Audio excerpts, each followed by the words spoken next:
സമസ്തയിൽ ഭിന്നത വീണ്ടും രൂക്ഷം. ഉമർ ഫൈസിയുടെ പൈതൃക പരാമർശത്തിൽ സമൂഹമാധ്യമത്തിൽ വാക്പോര്. ഇരുവിഭാഗങ്ങളും ഏറ്റുമുട്ടുന്നു. ഉമർ ഫൈസി എടുക്കാത്ത നാണയമെന്ന് MC മായിൻ ഹാജി.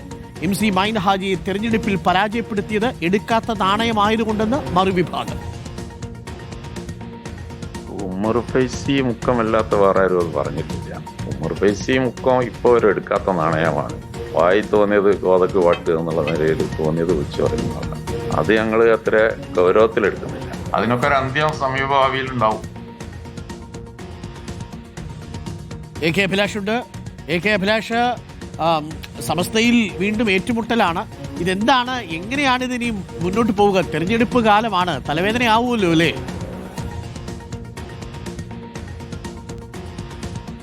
ഈ തെരഞ്ഞെടുപ്പ് കാലം എന്നതിനേക്കാളും അപ്പുറം സമസ്തയുടെ 100ാം വാർഷിക ആഘോഷം സംഘടിപ്പിക്കാൻ പോവുകയാണ്. അത് നടപ്പാകാൻ പോവുകയാണ്. ദിവസങ്ങൾ മാത്രമാണ് ആ ആഘോഷത്തിനുള്ളത്.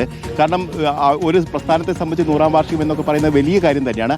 ആ സമയത്താണ് ഇപ്പോൾ പരസ്പരം ഏറ്റുമുട്ടിക്കൊണ്ട് തന്നെ ചെളിവാരി എറിയുന്ന നിലയിലേക്ക് കാര്യങ്ങൾ പോകുന്നത്. സമൂഹ മാധ്യമങ്ങളാണ് ഏറെയും ഇത്തരത്തിലുള്ള പരാമർശങ്ങൾ വരുന്നത് എന്നുള്ളതാണ് ഏറ്റവും പ്രധാനപ്പെട്ട കാര്യം. നമുക്കറിയാം, ഉമർ ഫൈസി മുക്കത്തിന്റെ പൈതൃക പരാമർശത്തിന് പിന്നാലെയാണ് കെട്ടടങ്ങി എന്ന് നമ്മൾ കരുതിയിരുന്ന ഇത്തരത്തിലുള്ള പരാമർശങ്ങൾ വീണ്ടും വരുന്നത്. ഷാഫി ചാലിയം നേരത്തെ ഉമർ ഫൈസി മുഖത്തിനെതിരെ രംഗത്ത് വരുന്നു. അതിന് പിന്നാലെ ഹമീദ് ഫൈസി അമ്പലക്കടവ് അതിനെ രൂക്ഷമായി വിമർശിക്കുന്നു. സമസ്തയ്ക്കുള്ളിലുള്ള കാര്യങ്ങൾ സമസ്ത പരിഹരിക്കും എന്നടക്കമുള്ള മറുപടിയായിരുന്നു നൽകിയത്. അതിന് പിന്നാലെയാണ് MC മായിൻ ഹാജിയുടെ ഇത്തരത്തിലുള്ള പരാമർശം വന്നിരിക്കുന്നത്. അതായത് എടുക്കാത്ത നാണയമാണ് ഉമർ ഫൈസി. അദ്ദേഹത്തിന് മറുപടി നൽകാൻ ആഗ്രഹിക്കുന്നില്ല.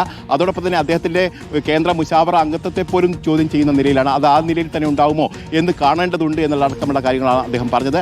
അതിന് മറുപടിയായിട്ടാണ് ഇപ്പോൾ SKSFന്റെ ജനറൽ സെക്രട്ടറി കൂടിയായ OPM അഷ്റഫ് രംഗത്ത് വരുന്നത്. വിവാദങ്ങൾ ഉണ്ടാക്കുകയാണ് അജണ്ടയില്ലാത്തവരുടെ അജണ്ട എന്ന് പറഞ്ഞുകൊണ്ട് ഇപ്പോൾ എടുക്കാത്ത നാണയമായി മാറിയിരിക്കുന്നത് MC മായിൻ ഹാജിയാണ് എന്ന് പറയുകയും ചെയ്തു. അതോടൊപ്പം തന്നെ കഴിഞ്ഞ തെരഞ്ഞെടുപ്പുകളിലൊക്കെ MC മായിൻ ഹാജി പരാജയപ്പെടാനുണ്ടായ കാരണം ഈ എടുക്കാത്ത നാണയമായതുകൊണ്ട് തന്നെയാണ് എന്നാണ് അദ്ദേഹം പറയുകയും ചെയ്തത്. അതായത് അങ്ങോട്ടും ഇങ്ങോട്ടും വാക്പോര് രൂക്ഷമാവുന്നു. നേരത്തെ ജിഫ്രി തങ്ങൾ ഇടപെടുകയും അതോടൊപ്പം തന്നെ ഉമർ ഫൈസി മുഖത്തിന്റെ ഇത്തരത്തിലുള്ള പരാമർശത്തിനെതിരെ നടപടിയെടുക്കുകയും അതോടൊപ്പം ശാസ്ത്രം നൽകുകയും താക്കീത് നൽകുകയും ചെയ്തു. പക്ഷേ അത് അവിടെ കൊണ്ട് അവസാനിക്കുന്നില്ല എന്നാണ് ഇപ്പോൾ വ്യക്തമാവുന്നത്. തുറന്ന പോരിലേക്ക് കാര്യങ്ങൾ പോകുന്നു. സമൂഹ മാധ്യമങ്ങളിൽ രണ്ട് വിഭാഗമായി ചേരിതിരിഞ്ഞുകൊണ്ടാണ് ഇപ്പോൾ ഇത്തരത്തിലുള്ള പരാമർശങ്ങളിലേക്കൊക്കെ പോകുന്നത്. ഏതായാലും സമസ്തയുടെ 100ാം വാർഷിക ആഘോഷം സംഘടിപ്പിക്കുന്ന ഈ ഘട്ടത്തിൽ ഇത്തരത്തിലുള്ള പരാമർശങ്ങൾ അവർക്ക് ഗുണകരമാവില്ല എന്ന് മാത്രമാണ് ഈ പറയാനുള്ളത്. അതേസമയത്ത് ഇതൊന്നും അവർക്ക് മനസ്സിലാവാതെ ചേരിപ്പോരിലേക്ക് തന്നെ പോകുന്നു എന്നുള്ളതാണ് ഏറ്റവും പ്രധാനപ്പെട്ട കാര്യം. അങ്ങനെ സമസ്തയിൽ തർക്കം തുടരുകയാണ്. Thank you Abhilash.